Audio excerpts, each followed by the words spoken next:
नमस्कार. काव्ययुग काव्यसंस्था पुणे प्रथम वर्धापन दिनानिमित्त आयोजित काव्यकरंडक स्पर्धा 2025साठी मी प्रियंका राहुल केदारे कविता सादर करणार आहे. कवितेचे शीर्षक आहे आपला बाप हसरा. फाटलेल्या कपड्याला ठिगळ लावून घालणारा, आपली भूक वडापावच भागवणारा, तो असतो आपला बाप हसरा. मुलांच्या शिक्षणासाठी कर्ज काढणारा आणि त्या कर्जात स्वतःच फसणारा, तो असतो आपला बाप हसरा. मुलांसाठी बाईक घेणारा, स्वतः मात्र सायकललाच कार समजणारा, तो असतो आपला बाप हसरा.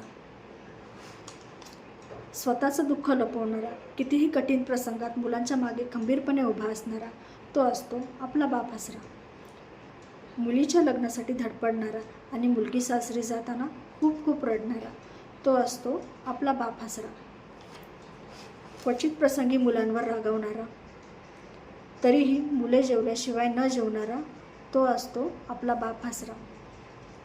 स्वतःच्या घरी डौलाने चालणारा, मात्र मुलांच्या चुकांसाठी स्वतः माफी मागणारा, तो असतो आपला बाप हसरा. नातवांसोबत खेळ खेळणारा, वृद्धांकाळात सगळ्यांचा आधार बनणारा, तो असतो आपला बाप हसरा, आपला बाप हसरा.